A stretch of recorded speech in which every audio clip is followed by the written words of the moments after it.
Okay, so up to this point, we've been using the seat belt to maintain our position directly behind them, and then we've been using our hooks to make sure that they don't end up on their side, end up on the ground. Now, that's not always a bad thing, but it is when you don't know what's going on. Okay? They want to get their side on the ground so that they can scrape them off of you. But you want to also do it so that you can maintain control and they can't scrape you off of them. So they're trying to get up, go here, and then put their back on the ground.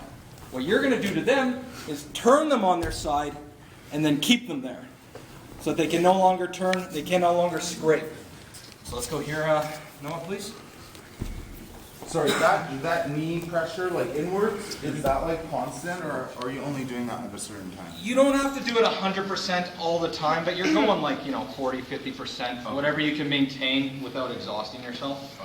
All right, so when we're here, he bridges up. And now if I just allow him to go on his side on his own terms, he goes here, he might have his legs in a position where he can start to twist and remove me. Go ahead. He can get that space going. He can work his way out of that position.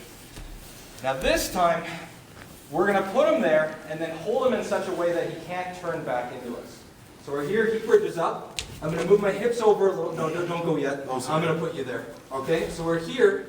So now I'm going to move my hips a little to one side. So my right arm is my choking arm, so I'm going to move my hips just a little bit to the left. I'm moving my hips away from my choking arm.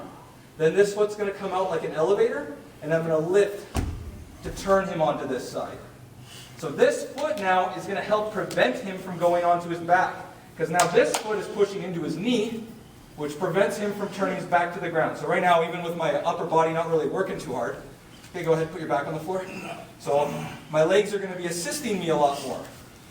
But when I combine that with the upper body, I lift, twisting him, and then I cross. Now I keep the upper body tight, and I can continue to use my elbow if necessary. And then from here, to make it even stronger, I'm going to stretch him out. I keep my chin tight to his shoulder, and I stretch. So now try and put your back on the floor.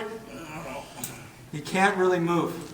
This hook, the one that's on top, is blocking his top thigh, so that his legs can't move this way and allow his shoulders to turn. And then my upper body is preventing his upper body. Can you get toe hold from there? From here? Across your feet? Could he? The toe hold is more when we're here, when I have two hooks. Here he can do that. Yeah. When I have one behind him, he can't do it. This is not a threat. Yeah. So this position I call it the half back. It's one of my preferred positions for actually finishing the back from the back mount. Let's go again here. So let's do that again. So we're here, he's bridging up. I move my hips away from my choking arm.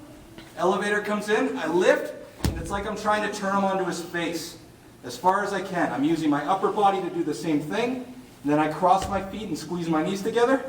And then I do a back bar, which is an arm bar to the back. I hold him tight and stretch.